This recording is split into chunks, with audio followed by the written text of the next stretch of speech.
세옹지마. 여러분 많이 들어봤을 것입니다. 중국 북쪽의 북경 지역에 한 노인이 살고 있었습니다.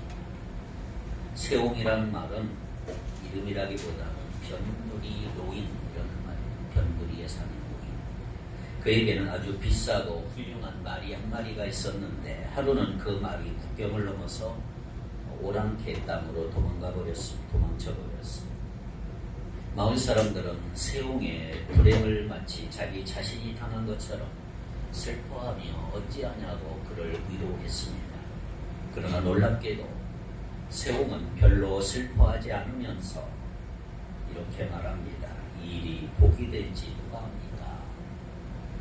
그로부터 2달이 지난 어느 날 늦은 오후에 뜻밖에도 2달 전에 도망갔던 말이 살찌고 기름진 암말 한 마리를 데리고 돌아왔습니다.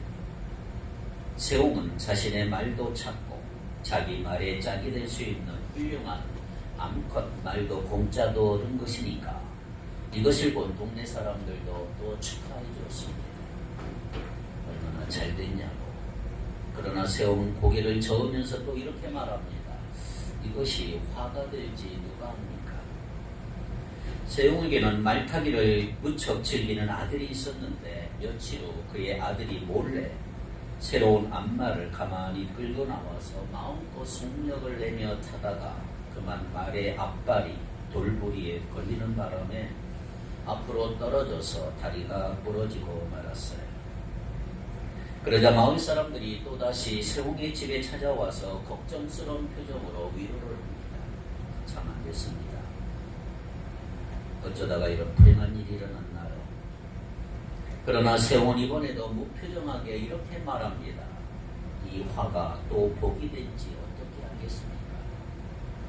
아들의 다리가 부러지고 얼마 지나지 않아 북방 흉노족이 오랑캐가 쳐들어왔어. 그저 나라에서는 그러자 징징령을 내리고 젊은이들을 모두 다 전쟁터에 보냈고 세옹이 살던 마을의 젊은이들 역시 모두 다 전쟁에 착출이 되고 동원이 됐습니다. 하지만 세옹의 아들은 다리가 부러져서 걸을 수 없기 때문에 전쟁터로 끌려가지 않았습니다. 그 전투에서 마을 젊은이 대부분이 전사했을 때 다리가 부러져 전쟁에 나가지 않으므로 살아남은 그 세옹의 아들을 보면서 마을 촌장이 부러운 듯이 이렇게 중얼거립니다. 과연 화가 복으로 바뀌었고 이것이 세옹지마라는 뜻이죠. 여러분, 세옹지마의 인화가 주는 교훈이 뭘까요?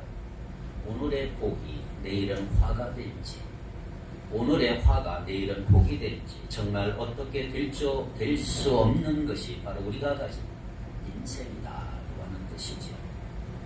이처럼 상황이 어려운 것이 오히려 복이 되는 경우가 종종 있습니다. 바로 오늘 본문에 나오는 야곱에게 그런 일이 일어난 것입니다. 첫째로 1절에서 3절에 보면 상황의 변화로 인한 결단을 보겠습니다. 야곱은 두 아내와의 결혼을 위해서 무려 14년을 일을 했습니다. 라헬을 위해 7년을 일하고 결혼하여 보니까 레아였습니다. 그래서 라헬은 또 결혼한 후 7년을 일했습니다. 이 의무 기간이 끝나고 두 번째 계약을 맺은 후부터 엄청나게 돈을 긁어 모았고 오히려 라반의 재산보다도 더 많아지게 됐습니다. 1절 이렇게 되어 있어요. 야곱이 라반의 아들들이 하는 말을 들은즉 야곱이 우리 아버지의 소유를 다 빼앗고 우리 아버지의 소유로 말미암아 이 모든 재물을 모았다 하는지라. 여러분이 사업을 하는 비즈니스의 주인인데 직원 한 명을 고용했다고 한번 생각해 보세요. 그런데 가만 보니까 주인인 나보다 그 직원이 돈을 더 많이 벌어서 엄청난 부자가 됐다면, 그렇다면 뭔가 이상하지 않습니까? 내 비즈니스를 이용해서 뒤로 뭔가를 빼돌려서 이렇게 된 게 아닌가 의심할 수가 있죠.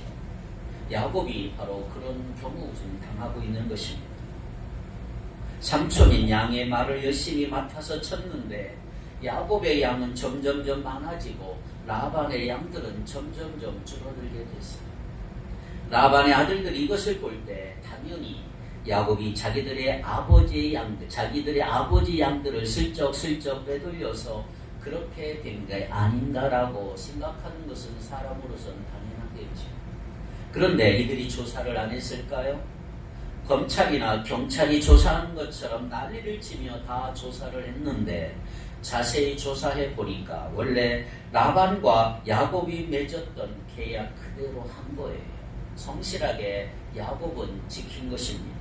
그러니까 뭐라 말할 수가 없는 거예요. 그러니 정말 이상한 일이 일어나게 된 것입니다. 처음에 라반이 야곱과 계약을 맺은 다음에 어떤 수를 썼습니까? 아주 악랄한 방법을 하나 썼어요. 양들 중에 아롱진, 얼룩 있는 거, 점 있는 거, 검은 것들만 야곱이 가지겠다고 하니까 삼촌인 야곱이, 라반이 뭐라 그랬어요? 그런 양과 염소만 골라서 자기와 자기 아들들에게 다 맡겼고 야곱에게는 흰 염소, 흰 양과 염소만 맡겼습니다. 라반은 그것이 안심이 안 되었던지 30장 36절에 보면 아예 자기와 야곱 사이를 사흘길이나 떨어지게 만들어 놨어요. 서로 섞일 수 없도록 만든 거지. 그러나 그렇게 했음에도 불구하고 야곱이 치던 흰 양떼에서 얼룩이 있거나 점이 있거나 검은 양들이 나온 거예요. 그러니 얼마나 기가 막힙니까? 그런데 여기서 야곱이 엄청난 부자가 된 것을 시기하면서 모함하는 라반의 아들들이 누구지요? 라반의 아들들 바로 야곱의 처남들이에요. 야곱의 처남들. 그의 아내들의 형제들이라는 말이에요. 그러니까 레아와 라헬 외에도 남자 형제들이 있었다는 걸 알 수가 있는데 이들은 가족임에도 불구하고 지금은 사이가 서로 나빠진 거예요. 뭐 때문에? 돈 때문에. 사실 돈은 가치 중립적인 것이기에 더 정확히 말하면 돈에 대한 욕심 그리고 비교의식에서 나오는 시기와 질투 때문에 사이가 나빠지고 있는 것입니다. 자, 애초에 라반과 야곱은 어떤 사이입니까? 외삼촌과 조카 사이. 미리 말하면 또 장인과 사위의 관계가 됩니다. 그런데 돈 문제에 대해서 친척이고 가족이고 없어요. 이 모든 것은 라반이 시작한 것인데 자기가 시작해놓고 이제 와서 일이 안 된다고 생각대로 안 풀리니까 야곱 탓을 하고 있는 것이 오늘 본문에 기록이 되어 있습니다. 2절 봅시다. 2절. 야곱이 라반의 안색을 본즉 자기에게 대하여 전과 같지 아니하더라. 여기서 라반의 안색이 야곱에게 전과 같지 않다 이 말은 약간 서먹해진 정도가 아니고 아주 적대적이 아닌 적이 됐다. 아주 원수지간이 됐단 말이에요. 그런데도 라반이 지금 가만히 있는 것은 그냥 넘어지는 것이 넘어가는 것이 아니고 뭔가 결정적인 때를 지금 노리고 있는 거예요. 지금은 어쩔 수 없지만 증거가 없지만 뭔가 조금이라도 잘못이 발견되면 뒤집어 엎겠다는 거예요. 하지만 야곱은 그걸 알고 있었어요. 삼촌인 라반이 했던 모든 계획을 야곱이 얼마나 꾀지입니까? 아주 장깨가 밝은 야곱은 다 알고 있었어요. 자, 그렇습니다. 바로 이런 것이 돈의 속성입니다. 돈이라는 것은 사실은 종이 조각이고 별거 아니잖아요. 그럼에도 불구하고 엄청난 파워가 있죠. 돈은 그렇게 좋은 사람 사이를 갈라놓는 힘이 있어요. 돈 자체가 아니라 돈에 대한 욕심이 사람을 그렇게 무섭게 바꾸어 놓는다는 것입니다. 그런데 여기 놀라운 점이 하나 있습니다. 라반과 그 아들들이 야곱을 시기하고 질투하며 적대적으로 그를 대하게 된 일을 통해서 야곱은 이제 집으로 돌아가야겠다는 마음을 품게 되었다는 거예요. 만일 라반과 그 아들들이 야곱에게 평일처럼 친절하게 대하고 호의를 베풀었다면 야곱은 결코 하란을 떠나지 않았을 것입니다. 이렇게 편하고 좋은데 왜 떠날까요? 가만히 있습니다.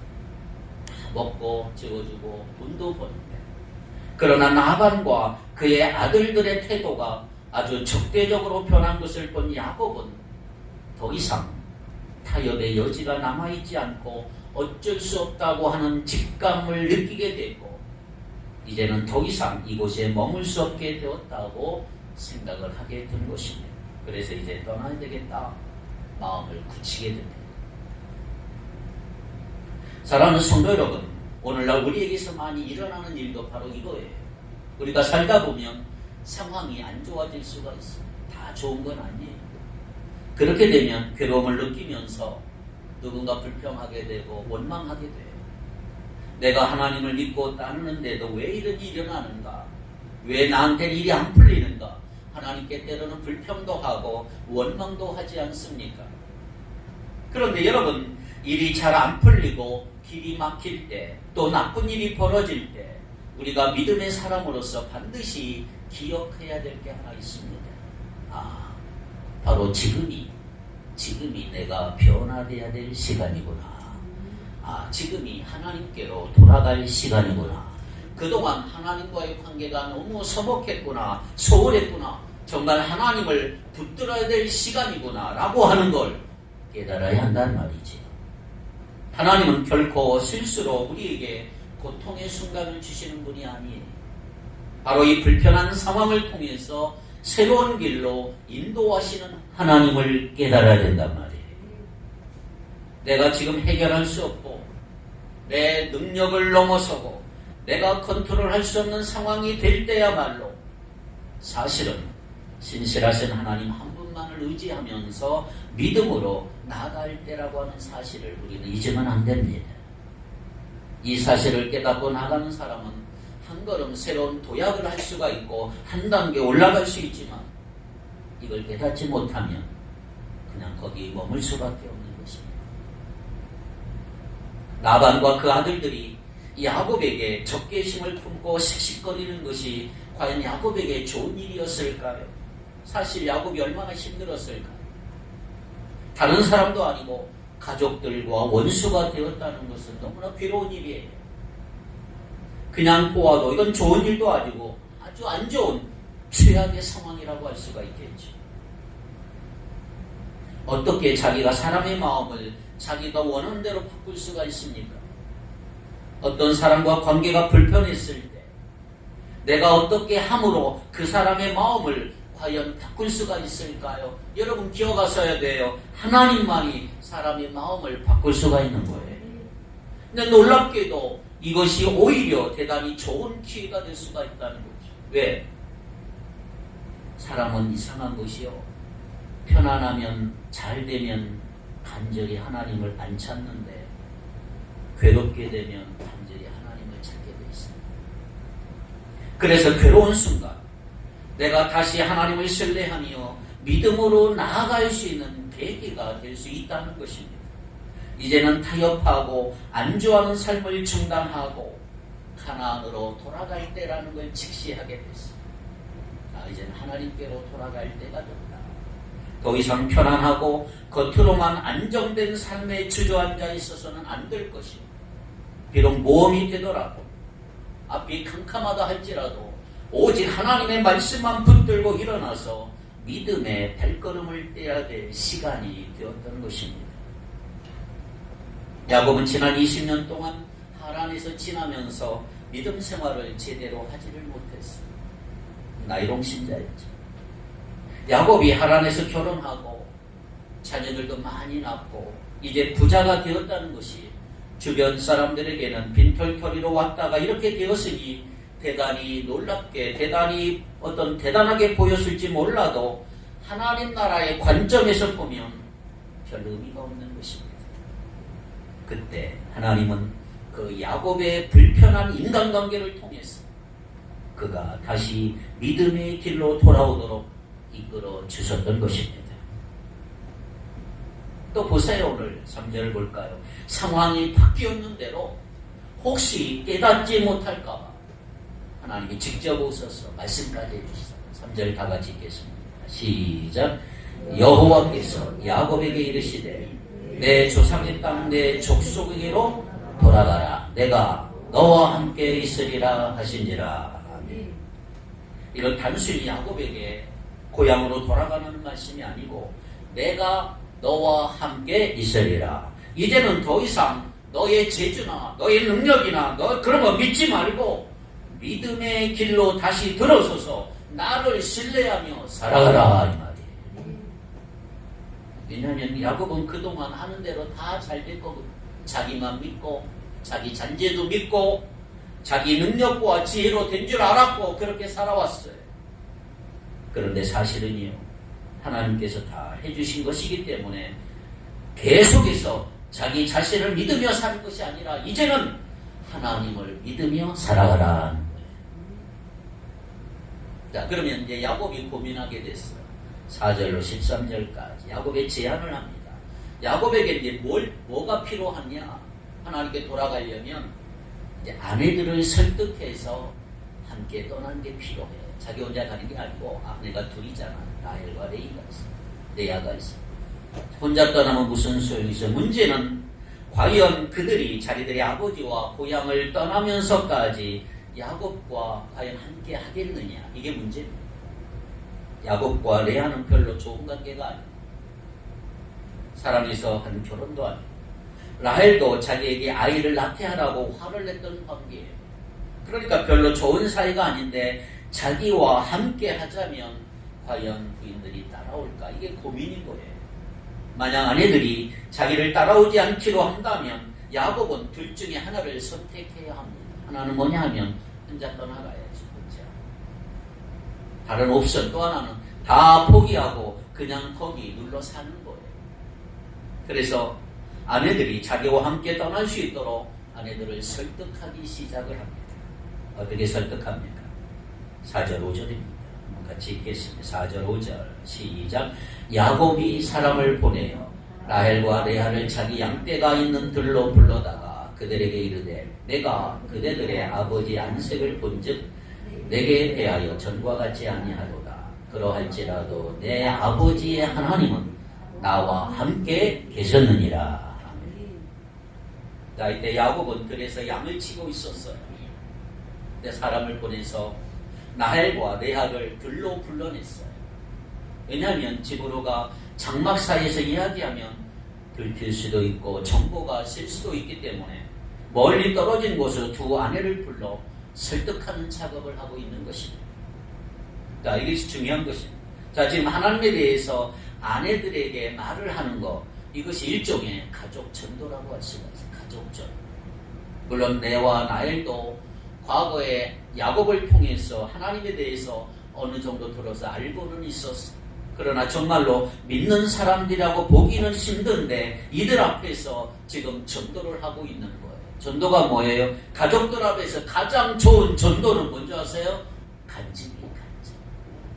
하나님이 나에게 이렇게 해주셨다라고 하는 간증하면 가족들이 아주 좋아요. 야곱이 지금 그걸 하고 있는 거예요. 하나님이 지금까지 나에게 어떻게 해주셨다라고 하는 것을 아내들에게 지금 설명하고 있는 거예요. 아까도 말씀드렸지만 야곱은 지금까지 20년간 여기 살면서 믿음으로 한 일이 거의 없어요. 그러나 이제는 하나님이 누구시고 그분을 믿는다는 것이 무엇인지 말을 할 때가 된 것입니다. 자기부터 그렇게 해야 하고 아내들도 그런 믿음의 길로 들어서도록 해야 할 때인 것을 야곱은 알기 시작을 했어요. 왜냐하면 지금 상황을 이렇게 모르고 가는 분이 누구죠? 하나님이시잖아요. 직접 떠나라고 말씀해 주신 분이 하나님이십니다. 여기서 하나님을 이야기하지 아니하면 상황이 도무지 설명이 안 돼요. 그래서 하나님에 대해 이야기하는 전도하는 야곱의 모습을 볼 수가 있습니다. 그 전에 야곱은 라헬과 레아에게 먼저 그들의 아버지 나발에 대해 이야기하면서 자기를 대하는 것이 이전과 달라졌다 이렇게 설명하고 있어요. 자기가 부자가 된 것을 당신들의 아버지 아주 기분 나쁘게 생각하면서 원수가 되었다는 거죠. 그러나 자신이 믿는 아버지의 하나님 아버지는 지금까지 이제껏 자기와 함께 주셨다라고 간증을 하고 있는 거죠. 아내들에게. 이렇게 험한 상황 속에서 내가 이렇게 온전히 설 수 있었던 것은 살아계신 하나님이 나를 지켜주셨기 때문이다. 그래서 자기는 괜찮을 수 있었다라고 간증을 하고 있는 것입니다. 6절 7절 볼까요? 그대들도 알거니와 내가 힘을 다하여 그대들의 아버지를 섬겼거늘 그대들의 아버지가 나를 속여 품삯을 10번이나 변경하였느니라. 그러나 하나님이 그를 막으사 나를 해치지 못하게 하셨으며 하나님이 나를 보고 인도하셨단 말이지. 자, 그런데 여기 있는 내용은 30장에 나오는 내용과는 조금 달라요. 우리 31장을 보는데 창세기 30장에 보면 야곱의 품삯이 한 번만 정해진 것으로 나오고 아롱진 것이나 점 있는 것이나 검은 것은 모두 야곱이 자기 소유로 삼기로 한 것을 발견합니다. 이게 30장의 내용이에요. 흰 것은 다 라반 거예요. 그런데 오늘 여기 7절에서는 뭐라고 나왔어요? 라반이 무려 10번이나 야곱의 품삯을 바꿔가면서 속였다라고 말해요. 자, 여기서 10번이라고 하는 것은 정말로 10번이라기보다는 대단히 많이 숫자를 그렇게 만들었다는 거예요. 요즘 말로 말하면 주인이 갑질 중에 갑질을 했다는 말이에요. 고용주가 고용인을 향해서 엄청나게 갑질을 해댄 것입니다. 라반이 야곱에게 그렇게 했다는 말이에요. 게다가 라반이 자기를 해칠 수 있는 상황임에도 불구하고 하나님이 지켜주셨다. 이걸 고백하고 이거 보세요. 이제는 야곱의 입에서 점점점 하나님이라는 말이 자주 나와요. 3절, 5절, 7절에 보면 계속 하나님을 말해요. 자, 8절을 같이 읽겠습니다. 8절 시작. 그가 이르기를 점 있는 것이 내 삭이 되리라 하면 온 양떼가 나은 것이 점 있는 것이요 또 얼룩무늬 있는 것이 내 삭이 되리라 하면 온 양떼가 나은 것이 얼룩무늬 있는 것이니. 자, 처음에 품삯을 계약할 때 라반은 분명히 점 있거나 아롱진 거나 검은 것은 야곱에게 다 주기로 약속을 했어요. 30장에 보면 그래요. 그런데 그런 양돌이 많이 나오니까 라반은 계약을 자기 마음대로 바꾸어서 이제는 점 있는 거 가져가는 식으로 했다 이 말이에요. 마음대로 바꿔. 그런데 또 점 있는 것만 나오니까 약이 오르고 열받아서 너 얼룩진 거, 아롱진 것만 가져가라. 그랬더니 이번엔 또 아롱진 것만 나오는 거예요. 그러자 또 검은 것만 가져가라 그랬더니 또 검은 것만 나온 거예요. 얼마나 놀라운 일이란 말이에요. 야곱이 이걸 어떻게 했냐 이 말이에요. 라반이 아롱진 것만 가져가라면 아롱진 것만 나오고 점 있는 것만 가져가라면 또 점 있는 것만 나오고 검은 것만 가져가라고 하면 또 검은 것만 나와요. 그런 현상이 반복되니까 그것을 본 야곱은 마침내 깨달았어요. 아, 이것은 내 능력으로 된 게 아니구나. 나뭇가지라는 방법을 써서 된 것이 아니구나. 하나님께서 직접 복을 주신 것이다. 이걸 야곱이 깨닫게 된 거예요. 하나님이 하신 일이 아니라면 이건 설명이 될 수 없다. 자, 그래서 9절 10절 하나님이 이같이 그대들의 아버지의 가축을 빼앗아 내게 주셨느니라. 그 양떼가 새끼 뵐 때에 내가 꿈에 눈을 들어보니 양떼를 탄 수장은 다 얼룩무늬 있는 것과 점 있는 것과 아롱진 것이었더라. 야곱은 꿈 얘기를 하면서 꿈에 하나님의 천사가 자기에게 해준 말을 이야기합니다. 11절 12절 시작. 꿈에 하나님의 사자가 내게 말씀하시기를 야곱아 하기로 내가 대답하기를 여기 있나이다 하며 이르시되 내 눈을 들어보라. 양떼를 탄 수장은 다 얼룩무늬 있는 것, 점 있는 것과 아롱진 것이니라. 라반이 네게 행한 모든 것을 내가 보았노라. 라반이 야곱 네게 행한 모든 것을 내가 보았노라. 이 말은 뭐야? 하나님이 다 알고 계셨다. 하나님이 다 이미 알고 있다. 지난 20년 동안 사실 야곱은 믿음의 사람답게 산 적이 거의 없었어. 14년 동안 아내를 얻기 위해 종처럼 일했지요. 6년은 돈을 벌겠다고 정신이 없었지요. 그때는 하나님이 전혀 보이지 않았고 오직 성공해야 한다는 마음뿐만 다른 마음이 없어요. 그 과정에서 품삯을 10번이나 바꿔치기 하며 자기를 속이려 했던 나발을 보며 치가 떨었고 엄청난 위기감과 고통을 느꼈어. 그러는 가운데 이 세상은 나를 지켜줄 사람이 아무도 없구나 뼈저리게 느끼면서 정말 외롭고 힘들었던 야곱일 것을 발견해. 그런데 놀랍게도 자기 혼자가 아니었다는 거예요. 하나님은 늘 자기와 함께 하셨고 모든 일을 다 보고 있었다. 여러분, 우리도 똑같아요. 혹시 우리가 어려움을 당하고 괴롭고 억울하고 견디기 힘들 때가 있었다면, 특별히 사람 때문에 힘든 적이 많은데 그때 우리가 할 일이 뭘까요? 인간관계가 제일 힘든 것입니다. 가서 그 사람과 확 맞붙어 싸웁니까? 통쾌하게 막 쏘아주면 속이 시원합니까? 그렇게 하면 더 악화될 수가 있어요. 여러분, 그리스 신화에 많은 인물들이 나오는데 그 중에 영웅 헤라클레스 이야기가 있어요. 헤라클레스 이야기가 뭐냐면, 헤라클레스가 어느 날 길을 걸어가고 있는데 작고 이상하게 생긴 괴물이 헤라클레스에 딱 나타났어요. 길을 막고 위협을 하는 거예요. 그러자 헤라클레스는 괴물을 때려서 쫓아냈어요. 그런데 때리니까 그 괴물이 더 커져서 다시 와요. 때려서 버리니까 또 더 커져와요. 때릴수록 점점 커져서 결국은 길을 워낙 막을 정도가 돼서 헤라클레스 갈 수가 없는. 이 괴물의 이름이 뭐냐? 다툼입니다. 다툼이라는 것은 때리면 때릴수록 없어지는 게 아니고 점점 커진다는 특성이 있어요. 그러니까 그럴 때는 그냥 무시하고 놓아두는 거예요. 그러면 조금씩 줄어들면서 본래 모습으로 돌아가고, 그럴 때 별로 힘들지 아니하고 그냥 지나갈 수 있게 되는 거예요. 그러므로 우리가 힘든 일을 당할 때, 특별히 사람 때문에 힘든 일을 당할 때 무엇을 해야 할까요? 가서 그 사람과 싸우는 게 아니고 하나님 앞에 무릎을 꿇는 것입니다. 왜 그런지 아세요? 하나님은 이 상황을 다 보고 계시기 때문이에요. 그리고 정확하게 판단해 주시기 때문이다. 혹시라도 이것이 내 잘못 때문에 된 것이라면 하나님 앞에 나아가 회개하면 돼요. 그런데 만약 그쪽 때문에 상황이 안 좋아졌다면 그 사람과 붙을 게 아니고 하나님께 아뢰면 하나님이 처리해 주실 줄 믿습니다.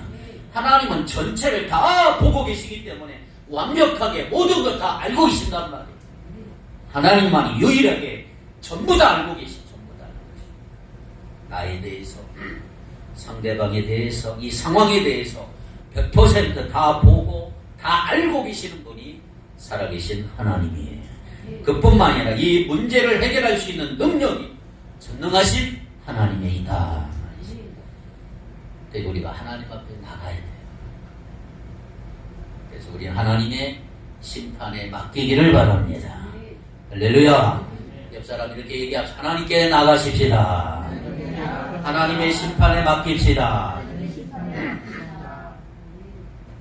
자, 이제 야곱은 아내들을 설득하면서 하나님이 자신에게 해주신 말씀을 인용하고 있어요. 13절 봅시다. 시작. 나는 베델의 하나님이라. 내가 거기서 기둥에 기름을 붓고 거기서 내게 서원하였으니 지금 일어나 이곳을 떠나서 내 출생지로 돌아가라 하셨느니라. 아멘. 베델 하나님의 얼굴이라. 이것이 야곱의 간증이에요. 간증. 어려운 상황이 그의 믿음을 다시 깨어나게 했던 거예요. 편안했으면 그냥 영적으로 죽은 채 살아갔을 거예요. 그런데 힘들었기 때문에 그것으로 믿음이 일깨워졌어. 야곱은 뭐라고 그래요? 지금 하나님은 참으로 신실하시고 믿을 수 있는 분이시다. 그러한 하나님께서 나를 지금 부르고 있다. 나엘이여 내하여 나는 가야 한다. 그러니 우리가 같이 가자, 이 말이에요. 사랑하는 성도, 오늘 우리가 하나님의 부르심을 따라갈 수 있는 이유는 뭐냐? 하나님께서 참으로 신실하신 분이기 때문에. 신실함이 뭐예요? 신실함은 한 번 약속한 것은 반드시 지키신다. 이게 신실함이죠. 하나님은 한 번 약속한 거 반드시 지키시는 분이십니다. 우리가 예수를 믿고 천국에 들어간다고 하는 구원의 확신을 가질 수 있는 것도 하나님이 신실하신 분이기 때문에 그래요. 하나님이 약속을 해주셨기 때문에, 그리고 몇천 년이 지나도 변하지 않는 약속이기 때문에 우리는 믿을 수 있는 것입니다. 근데 많은 사람들이 오해하는 게 뭐예요? 하나님에 대해서 오해해요. 하나님은 길을 안 열어주신다고, 잘 안 해주신다고 오해를 해요. 왜? 하나님이 자기 같은 줄 알아요. 나 같은 줄 알아요. 인간처럼 자꾸 변덕이 심한 하나님으로 생각하기 때문에. 여러분, 하나님은 결코 우리 인간과 같은 분이 아니에요. 하나님은 어떻게든 우리에게 좋은 것을 주시려고 하는 우리의 아버지십니다. 믿습니까? 세 번째, 그러면 14절로 16절 가족회의 결과가 뭐냐? 야곱의 간증을 들은 라헬과 레아가 어떤 반응을 보일까요? 자, 14절, 15절, 16절. 자, 한번 크게 읽습니다. 시작. 우리 아버지 집에서 무슨 일이 나는 삶이 있어요. 아버지가 우리를 결코 우리의 눈을 막아버렸으니 아버지가 우리를 결코 저런 데서 것이 아닌가. 하나님의 우리 아버지에게 기다려주셨습니다. 우리와 우리 자식의 것이 이제 하나님의 당신에게 주시기를 다 주시리라. 아멘. 그들은 완전히 자기들의 아버지 라반에 대해서 대단히 혐오감을 드러내는 모습. 아버지를 이제 믿지 못한다는 거죠. 아버지 집에 더 있어 보았자 얻을 것이 없고 오히려 더 있다가는 있을 것도 빼앗길 거라고 말하면서 아무런 미련 없이 야곱과 함께 떠나겠다고 하면서 하나님이 말씀하신 대로 야곱이요 당신 뜻대로 하십시오. 야곱을 격려하고 있습니다. 자, 이것을 생각해 조금 대단히 흥미로운 장면을 하나 발견할 수 있습니다. 자, 지금 야곱이 라반과 맞서 싸우는 게 아니고 하나님과 따르겠다는 결단을 하고 하나님께 돌아가겠다고 하니까, 잘 보십시오. 지금까지 갈등 관계에서 심한 경쟁을 벌이고 있던 라헬과 레아가 한 마음이 됐어요. 이게 과연 우연일까요? 하나님의 역사입니다. 하나님이 말씀하신 것을 이루기 위해 하나가 되는 것은 하나님의 역사다. 하나님이 야곱이 하나님의 자녀로서 이제 정신을 차리고 하나님께 돌아가겠다고 결단하는 그 순간, 지금까지 복잡하게 얽히고 설켜있던 관계의 실타래가 풀리기 시작합니다. 하나님 다. 그동안 라헬과 레아가 하나 되기를 야곱이 얼마나 원했나? 안 되는 거예요. 그런데 야곱이 하나님께로 돌아가겠다고 하니까 이 관계가 풀리기 시작합니다. 지금까지 왜 그토록 야곱의 삶이 복잡하게 얽히고 설키고 섞여 있을까? 그것은 그가 하나님께서 기뻐하시는 삶으로 돌아가지 않았기 때문입니다.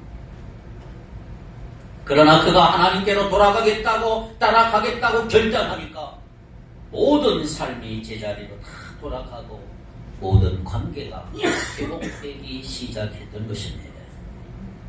할렐루야. 바로 이거. 여러분, 하나님을 믿는 사람의 삶이 복잡하다면 대개 다 이 이유 때문에 그래요. 하나님께 돌아가 하나님의 말씀대로 살겠다는 결단이 없기 때문인 것입니다. 이제까지 자기가 알아서 혼자 판단하고 자기가 알아서 결정하고 내 마음대로 했기 때문에 얽히고 설키고 있는 것입니다. 그런데 하나님께 나겠다는 결단을 내리게 되면 이상하게 예상하지 못했던 방향으로 일이 풀리는 것을 여러분들 경험하게 될 줄 믿습니다. 하나님을 의지하고 나갈 때 하나를 풀어주시고 또 의지하고 나가니까 또 풀어주시는 이런 역사가 계속 일어나게 되더라 이 말이에요. 그렇습니다. 여러분, 우리는 하나님을 믿는 사람들이에요. 여러분, 믿음이 뭡니까? 믿음은 아무것도 기대할 수 없는 척박한 가나안 땅에서 하나님의 신실하심을 의지하며 하나님의 말씀을 붙들고 어려움을 헤쳐나가는 것이 믿음입니다. 편안하고 돈도 벌게 해주지만 생명을 지켜줄 수 없고 아무 보장이 없는 나반의 집에서 일어나서 이제 비록 험해 보이고 좁은 길이라 할지라도 약속의 땅인 가나안을 향해 걸어가는 것, 그게 믿음인 것입니다. 여러분, 상황이 어려울 때 흔들리지 마시고 오히려 그것이 하나님의 인도하심을 빨리 깨달으시고 변함없이 믿음의 발걸음을 내딛는 우리 모두가 되기를 축복합니다. 제가 오래전에 설교를 위해 준비해놓은 메모를 찾다 발견. 어제 찾아서 설교도 갑자기 확 바뀌어버렸어요. 주보도 새로 섞였어요. 어제는 상당히 바쁜 토요일이었어요. 이 내용 때문에 그래요. 이 내용 때문에. 잘 들어보십시오. 병들어 있는가? 하나님께 감사하라. 지금이야말로 그대의 심장이 뛰는 것도 하나님의 은혜임을 깨닫고 그대의 생명으로 주님을 위해 살 때이다.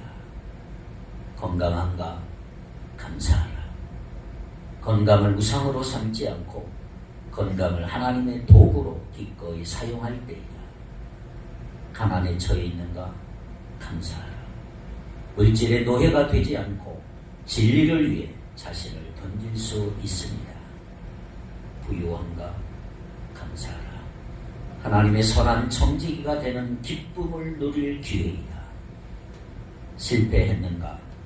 이제야말로 그대의 뜻이 아닌 하나님의 뜻이 이루어짐을 겸손히 기다릴 때이다. 성공했는가? 교만에 빠짐없이 오히려 하나님의 영광을 나타낼 때이다. 그대 젊었는가? 무엇에든 도전할 수 있고 실수가 인정된 때이다. 상대적으로 늙었는가? 그동안 많은 경륜으로, 그동안 쌓은 경륜으로 이제부터 남들을 위해 삶의 그늘을 제공할 수 있는 거목이 되어 갑니다. 할렐루야. 사랑하는 성도 여러분, 지금 나의 상황이 어떻게든 상관없어 바로 이런 자세를 가지고 나갔으면 좋겠습니다. 기억하십시오. 하나님은 신실하십니다. 반드시 우리를 인도하시고 지켜주시는 분이에요. 이 신실하신 하나님을 붙들고 하나님께서 기뻐하시는 삶을 통해 힘차게 나아감으로 하나님이 기뻐하시는 아름다운 삶을 살아가는 저와 여러분이 되기를 주님의 이름으로 축복합니다. 기도합시다. 하나님 아버지, 어떤 순간에도 자기 백성과 함께 하시고 그 눈물을 닦아주시는 사랑의 하나님과 모든 것을 올바로 잡으시는 공의의 하나님을 깨닫게 하시니 감사합니다. 어떤 순간에도 하나님의 백성답게 하나님을 의지하며 그 말씀에 따라 살아가는 힘을 공급해 주시옵시고 주변 사람들을 수단으로 대하지 않도록 인도해 주옵소서. 우리의 거친 세월을 돌아보되 하나님의 시선으로 볼 수 있도록 도와주시고 모든 상황 속에서 우리의 거짓을 벗겨주시고 깨지게 하시고 우리를 통해서 이 땅의 야곱들을 위로하여 주옵시며 연약한 자들에게 가해지고 있는 나반의 술수와 폭력이 우리로 인하여 막히게 하여 주옵소서. 신실하신 하나님을 찬양하며 우리를 인도하시고 늘 보호하여 주옵소서. 하나님이 기뻐하시는 삶을 살아가는 우리 축복교회 성도들 다 되게 하여 주옵소서. 예수님의 이름으로 기도하옵나이다. 아멘.